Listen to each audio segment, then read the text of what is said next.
Estas férias leve o Observador no bolso. Na praia, no campo ou entre viagens, acompanhe toda a atualidade sem limites. Assine com 40€ de desconto e habilite-se a ganhar uma estadia de 2 noites num dos hotéis boutique da Small Portuguese Hotels. Este verão, desligue da rotina, não da informação. Assine em observador.pt. Rádio Observador.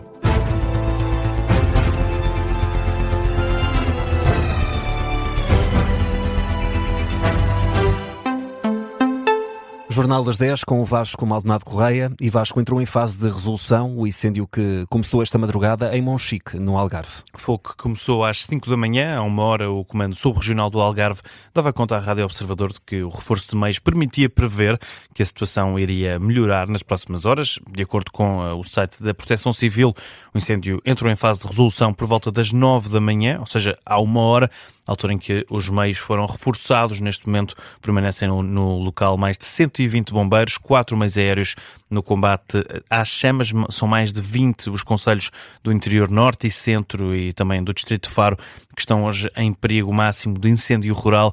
Isto de acordo com o IPMA. O número de concelhos em perigo máximo de incêndio rural vai subir na próxima semana com o aumento das temperaturas que se vai verificar em Portugal continental. E por isso, situação mais calma para já em Portugal continental, mas Vasco, em Espanha e França o cenário é bem diferente. São mais de 200.000 as pessoas que já fugiram ou receberam ordens de confinamento nestes dois países por causa dos incêndios, mais de 100.000 só em França. O fogo que mais preocupa as autoridades é na localidade de Gironde. O ministro francês do Interior, Laurent Nunez, faz um ponto de situação deste incêndio, diz que neste momento a situação está incontrolável. Ce feu qui est un feu convertif, c'est un feu qui s'auto-alimente. Trata-se de um incêndio que se autoalimenta. Um fogo de grande dimensão que neste momento está incontrolável por causa do vento. Desloca-se para leste.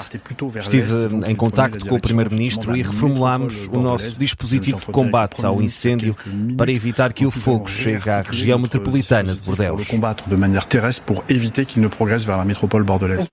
O ministro interior francês a dar conta de que o fogo segue agora para Bordeaux. O presidente de França, Emmanuel Macron, instruiu ontem à noite as Forças Armadas a mobilizarem-se para prestar o máximo apoio à proteção civil perante incêndios florestais descontrolados que já devastaram mais de 19.000 hectares no sudoeste do país. França, de resto, já acionou o Mecanismo Europeu de Proteção Civil para a ajuda no combate a estes incêndios. Também o fez Espanha. Hoje o presidente do governo, Pedro Sánchez, visita as áreas mais afetadas na região de Madrid. A líder regional da capital espanhola, Isabel Ayuso, já descreveu estes fogos como uma situação sem precedentes por causa das altas temperaturas e os ventos fortes que estão a atingir a região. Madrid e Ávila são as duas regiões espanholas que mais preocupam as autoridades nesta altura, de onde já foram retiradas mais de 60.000 pessoas.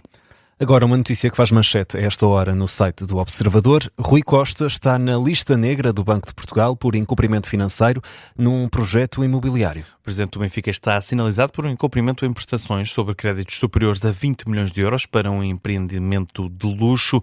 Em causa um projeto imobiliário de uma empresa da qual Rui Costa é acionista. Essa situação coloca o líder dos encarnados na lista de devedores na Central de Responsabilidades de Crédito do Banco de Portugal. Ao Observador, fonte oficial da empresa garante que não houve, aliás, execução de hipotecas e que a relação com o Banco de Portugal que concedeu o crédito, ou aliás, com o banco que concedeu o crédito, continua a correr dentro da normalidade. De acordo com essa mesma fonte, foram dadas garantias de que a dívida pode ser saldada. É um artigo assinado pelo redator principal do Observador, Luís Rosa, e pela jornalista Mariana Furtado. Mudamos de tema. Rui Rio entende que as polémicas do Ministro da Administração Interna estão a abalar a imagem do PSD. O antigo presidente social-democrata disse ontem na SIC Notícias que espera que Luís Neves, ou que esperava que Luís Neves já tivesse prestado mais esclarecimentos sobre todas estas polémicas. Rio diz mesmo que é a imagem do PSD que está em causa, explica porque é que os casos que abalam o Ministro da Administração Interna são diferentes dos restantes. Enquanto que a polémica da educação ou as polémicas na saúde não afetam o PSD, afetam o Governo.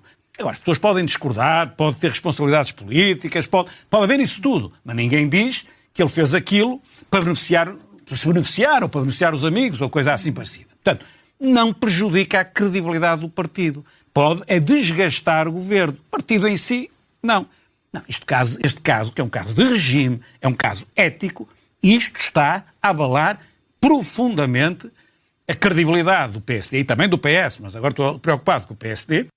Um caso de regime é como Rui Rio descreve as polémicas em que se vê envolvido o ministro Luís Neves. Estranha também, Rui Rio, a postura do Partido Socialista em relação a todos estes casos. O Jornal Expresso adiantou ontem que a PJ não encontrou documentos que justifiquem a mudança do outro lado de droga do Seixal para Barcelos, para a empresa do amigo do ministro. Em causa podem estar indícios da alegada prática dos crimes de descaminho e abuso de poder.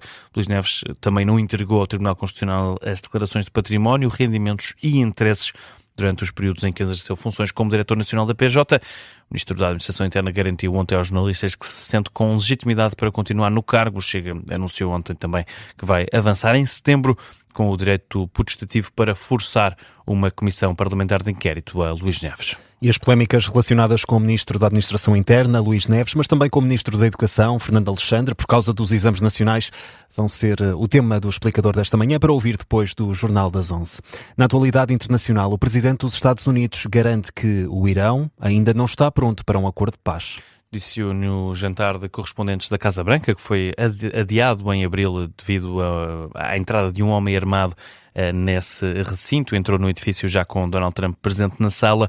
Na altura, o edifício acabou por ser evacuado e foi então este evento adiado para ontem à noite. No jantar, o chefe de Estado norte-americano abordou naturalmente o tema Irão.